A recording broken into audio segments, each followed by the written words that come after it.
અને એક પણ એવો દિવસ નથી જતો જ્યારે બાળકીઓ સાથે કે મહિલાઓ સાથે હેવાનિયતની ઘટનાઓ સામે ન આવી હોય।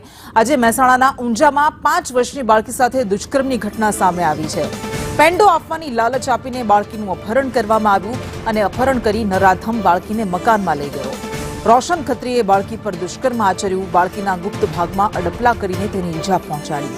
પોલીસે આ નરાધમ રોશન ખત્રી વિરુદ્ધ ગુનો નોંધ્યો છે। તો મહેસાણાની આ ઘટના સામે આવી છે। વધુ વિગત સાથે સંવાદદાતા ચંદ્રેશ જોડાઈ ગયા છે। ચંદ્રેશ, રોશન ખત્રી ઝડપાઈ ગયો છે, શું કાર્યવાહી કરવામાં આવી રહી છે અત્યારે? જી ચોક્કસથી આપણે જણાવી દો કે ઊંઝા શહેરમાં 5 વર્ષીય બાળા અવસ્થનો શિકાર બની છે। આ શરમજનક એવી આ ઘટનામાં 13 વર્ષીય રોશન ખત્રીએ કેળાની લાલચ આપી આ ધનંજય કૃત આચર્યું હતું।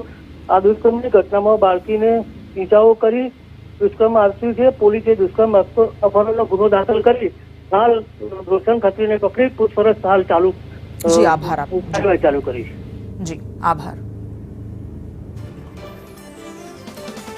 તો આ ઘટના છે મહેસાણાની કે જ્યાં 5 વર્ષની બાળકી સાથે હેવાનિયત આચરી રોશન ખત્રી નામના આ નરાધમે બાળકીને પેંડાની લાલચ આપીને ત્યારબાદ તેની સાથે દુષ્કર્મ કર્યું હતું। તેના ગુપ્ત ભાગમાં ડફલા કરીને તેને ઈજા પહોંચાડી હતી। બાળકીને સારવાર માટે ખસેડવામાં આવી અને રોશન ખત્રી નામના આ નરાધમને પોલીસે ઝડપી લીધો છે। પોક્સો સહિતના ગુના એની સામે નોંધવામાં આવ્યા છે અને વધુ કાર્યવાહી શરૂ કરાઈ છે। મહેસાણાના ઊંઝામાં આ હેવાનિયત આચરવામાં આવી બાળકી સાથે।